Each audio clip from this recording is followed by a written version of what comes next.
हे बघा मैत्रिणींनो, आज मी तुम्हाला आहे ना केळीचा शिरा दाखवणार आहे आणि तो प्रसादासाठी पण असा शिरा बनवतात आणि केळी घालून केलेला शिरा, काहींचा सारखा केळीचा शिरा दाखवणार आहे। तर त्याच्यासाठी लागणारे साहित्य बघा, काजू बदामचे काप घेतले मी आणि 4 ते 5 चमचे साजूक तूप म्हणजे अर्धी वाटी जवळजवळ, आणि वेलची पूड, थोड्याशा केशरच्या काड्या घेतले आणि आपण त्याच्यात 2 केळी घेतली। हे बघा मी खलबत्त्यात घेतली म्हणजे ते छान आपल्याला मॅश करता येईल। आणि त्याच्यामुळे मी अर्ध्याच वाटी साखर घेतली केळी घेतल्यामुळे, आणि 1 वाटी रवा आणि 1 मोठं फुलपात्र दूध घेतलं आहे। हा रवा आपल्याला शिरा पूर्ण आपल्याला दुधात बनवायचा आहे, त्याच्यासाठी मी 1 मोठं फुलपात्र दूध घेतलं आहे। तर आता चला मी पुढे दाखवते तुम्हाला काय करायचं। हे बघा मैत्रिणींनो, आता आपण एक कढई घेतली, गॅसवर आपण ठेवून घेऊया आणि गॅस हा पेटवून घेऊया आपण। आता गॅस हा कढई तापली का, हे बघा कढई तापली, कढई पण तापली। कढई तापल्यावर आहे ना त्याच्यामध्ये आपल्याला हा रवा घालायचा आहे। सगळ्यात अगोदर बारीक रवा घ्यायचा मैत्रिणींनो, त्याने ना शिरा छान होतो। आता याच्यात आपण 2 चमचे साजूक तूप घालून घेऊ।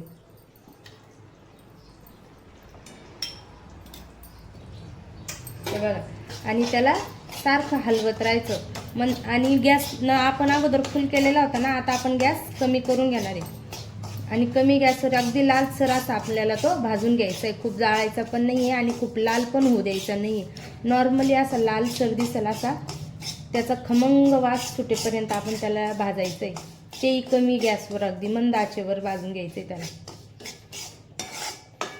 मी साजूक तूप हे फक्त 2 चमचे घातले त्याला भाजण्यापुरतंच। हे बघा मैत्रिणींनो, आपल्याला ना अगदी मंद आचेवर एकदम असा खमंग रवा भाजून झालाय। आता आपला तो एकदम असा मंद आचेवर त्याला आपल्याला छान भाजून घ्यायचा आहे। आता गॅस हा मंदच राहू द्यायचा, गॅस फुल करायचा नाही। हे बघा, आता आपलं हे भाजून झालंय छानपैकी। आता आपण याच्यात हे काजू बदामचे काप टाकणार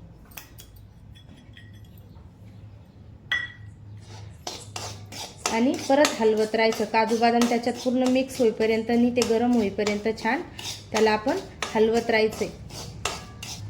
हे बघा, त्याच्यातले काजू बदाम पण खूप छान असे थोडेसे लाल लाल सर झालेले। हे बघा, आता आपण त्याच्यामध्ये ना काय घालणार आहोत, वेलची पूड आणि केशर पण टाकून घ्यायचं वेलची पूड बरोबरच।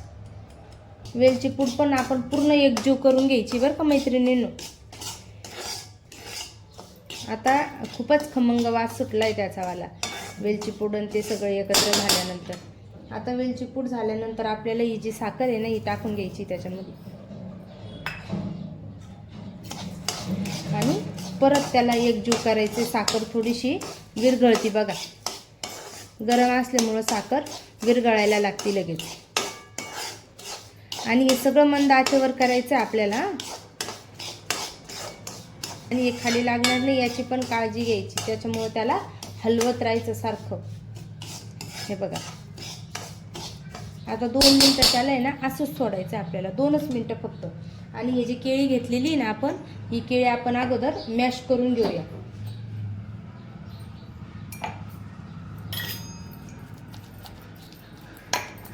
जे ती ना एकदम मॅश करून घ्यायची, काप केले ना तरी सुद्धा त्याच्यातले जे आतलं हे राहतं ते पटकन त्याच्यात मिक्स होत नाही, त्याच्यामुळे ना केळी तशीच राहून जाते शिऱ्यामध्ये। त्याच्यासाठी ती आपल्याला एकदम अशी छान मॅश करून घ्यायची आहे, जेणेकरून तिच्यात कुठेही कडकपणा राहिलेला नाही पाहिजे केळीमध्ये। अगदी व्यवस्थित मॅश करून घ्यायची ती एकदम पातळ अशी। आता 1 चमचा घ्यायचा आहे बघा, आपण केळी पूर्ण मॅश करून घेतली खलबत्त्यामध्ये। आता ही सगळी आपण याच्यात टाकून घेणार आहे। आता त्याला छान आपण पुन्हा एकजीव करायचं। केळी टाकल्यामुळे ते हे बघा ते सगळं मिश्रण हे केळीला चिटकून जाईल पातळ असल्यामुळे, पण ते पूर्ण असं मोकळं होईपर्यंत एकजीव करून आणि सारखं हलवायचं आपल्याला, तो पूर्ण मोकळा होईपर्यंत शिरा बरं का। जर आपण काप करून टाकले ना मैत्रिणींनो तर त्याला आहे ना केळीतला काही भाग तसाच राहून जातो। हे बघा, हा याच्यात पूर्णपणे मॅश झालेला आहे, कुठंच सरपणा जो म्हणतो ना आपण केळीतला थोडाफार काप केल्यानंतर तो राहून जाऊ शकतोय। त्याच्यामुळं असं करून जर मॅश करून जर टाकलं तुम्ही केळी तर ते एकदम व्यवस्थित शिरा होऊ शकतो आपला. आता याच्यात आपण आहे ना दूध घालणार आहे. त्याच्यासाठी दूध एकदम हळूहळू हळूहळू थोडं थोडं करून टाकायचं आहे. मी अगोदर अर्ध फुलपात्र दूध टाकून घेतलंय त्याच्यामध्ये आणि त्याला पुन्हा एकजीव करून घ्यायचंय बघा. असं शिरा नक्कीच बनवा बरं मैत्रिणींनो तुम्ही, आणि एकदम परफेक्ट बनेल. जर तुम्ही नवीन असाल तरी सुद्धा तो परफेक्ट बनेल प्रसादासाठी. पण जर तुमच्या घरात काही पूजा वगैरे असली आणि तुम्हाला जर इमर्जन्सी शिरा बनवायचा असला प्रसादाचा आणि तोही केळीचा आणि कधी न बनवलेला असला तरी सुद्धा तुम्ही रेसिपी बघून ही नक्की बनवू शकता आणि ती पहिल्यांदाच तो परफेक्ट होईल. हे बघा, त्याला सगळं असं छान मॅश करून घ्यायचं, एकजीव करून घ्यायचं पूर्ण. आपण त्याच्यात दूध ॲड करू शकतो, एकदम दूध टाकायचं नाही. केळी टाकून जो शिरा बनवतो आपण त्याच्यामध्ये पाणी घालत नाही, तो शिरा फक्त दुधातच बनतो. हे बघा, पूर्ण आपण त्याला एकजीव करून घेतलं आहे आणि शिऱ्याने पूर्ण दूध हे शोषून घेतलेलं आहे बघा. आता त्याच्यात आपण हे राहिलेलं जे दूध आहे ते पूर्ण टाकून घेणार आहे आणि पुन्हा त्याला एकजीव करायचं. ही सगळी प्रक्रिया ही मंद आचेवर करायची बरं का. जर का फुल गॅस केला तर तुमचा शिरा हा त्याच्यात गिठुळे होऊ शकतात. त्याच्यामुळं पूर्ण हे मंद आचेवरच झालं पाहिजे. हे बघा,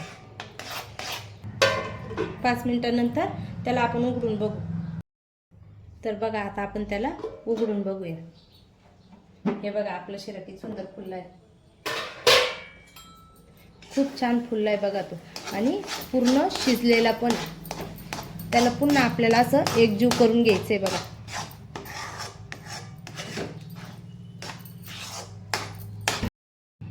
तर हे बघा, आपला शिरा किती छान शिजलेला आहे आणि फुलला पण आहे. आणि विशेष म्हणजे तो पूर्णतः मोकळा झाला आहे आणि केशरनी पण त्याचा कलर सोडलाय बघा. येलो येलो दिसतोय बघा तो थोडासा. हे बघा, आता याच्यात आपण आहे ना सगळ्यात शेवटची प्रक्रिया म्हणजे तूप. आता हे जेवढं तूप उरलेलं आहे तेवढं आपण त्याच्यात घालून द्यायचं.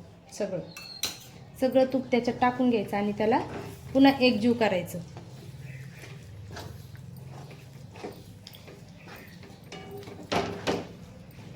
हे बघा, पुन्हा एकजीव करून घ्यायचं त्याला छान. सगळीकडं त्याला तूप लागेल असं.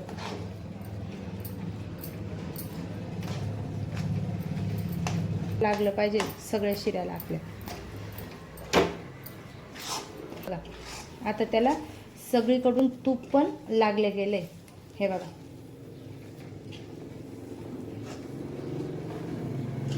जर तुम्हाला आणखी तुपाचा पाहिजे असला तर तुम्ही त्याच्यात तूप घालू शकता अजून बरं का.